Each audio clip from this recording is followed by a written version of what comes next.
तुमचं वय समजा 40 ते 50च्या दरम्यान आहे आणि तुमची नेहमीची कंप्लेंट आहे की चिडचिड होतीये, व्यवस्थित झोप लागत नाही, विनाकारणच मूड स्विंग्स होत आहेत आणि असं लो फील होतंय.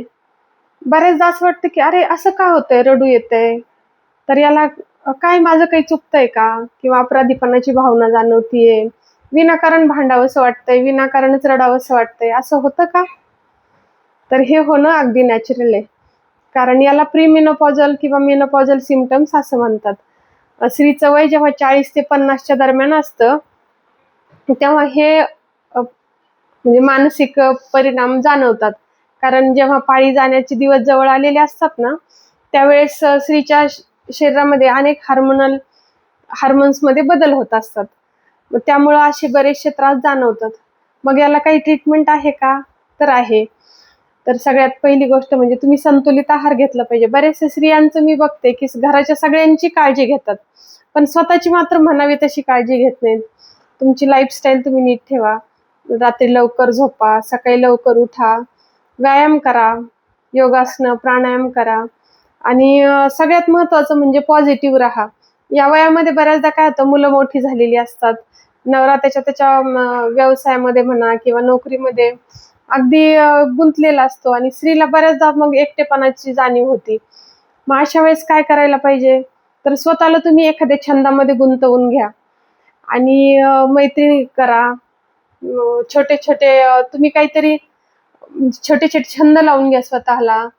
तसंच दुसऱ्यांमध्ये मिक्स व्हा, स्वतःहून मिक्स व्हा. जीवनाकडे बघण्याचा तुमचा दृष्टिकोन बदला. पॉझिटिव्हली बघायला शिका. तसंच तुम्ही अध्यात्माचा सहारा घेऊ शकता. कारण अध्यात्मामध्ये एवढी ताकद आहे की त्यामुळे माणूस कितीही वाईट परिस्थितीमधून मार्ग काढू शकतो.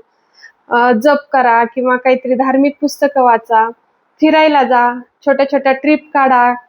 तुम्ही प्रकृतीची खूप चांगली काळजी घ्या. महत्त्वाचं म्हणजे जेवणामध्ये कच्चे पदार्थ भरपूर घ्या. कॅल्शियमयुक्त आहार भरपूर घ्या. म्हणजे काय घ्यायचं, तर दूध घ्यायचं, नॉनव्हेज खात असाल तर अंडी घेऊ शकता. नंतर डाळींचे पदार्थ म्हणजे ज्याच्यामध्ये प्रोटीन मिळतात. या वयामध्ये प्रोटीन आणि कॅल्शियमची कमतरता बऱ्याच प्रमाणामध्ये जाणवते.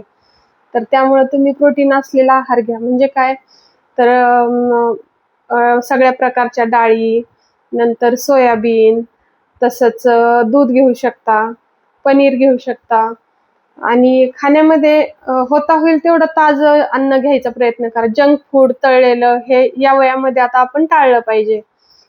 तसंच अजून काय करायला पाहिजे, तर तेलकट नको, तळलेलं नको, खूप प्रोसेस्ड फूड नको.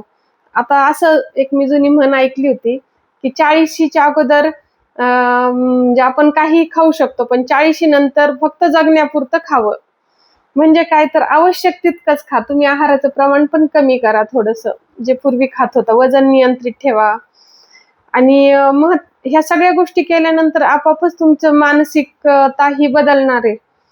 आता याच्यावर ट्रीटमेंट आहे का, तर ट्रीटमेंट पण चांगली प्रमाणात उपलब्ध आहे. तुम्ही डॉक्टरांचा सल्ला घ्या तुमचा.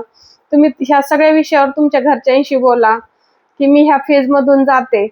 तर मग ते आपोआपच तुम्हाला सहकार्य करतील, सांभाळून घेतील आणि अजून आपण ह्या मेनोपॉजच्या दरम्यान होणाऱ्या बऱ्याचशा गोष्टींवर अजून परत पुढच्या व्हिडिओमध्ये चर्चा करू.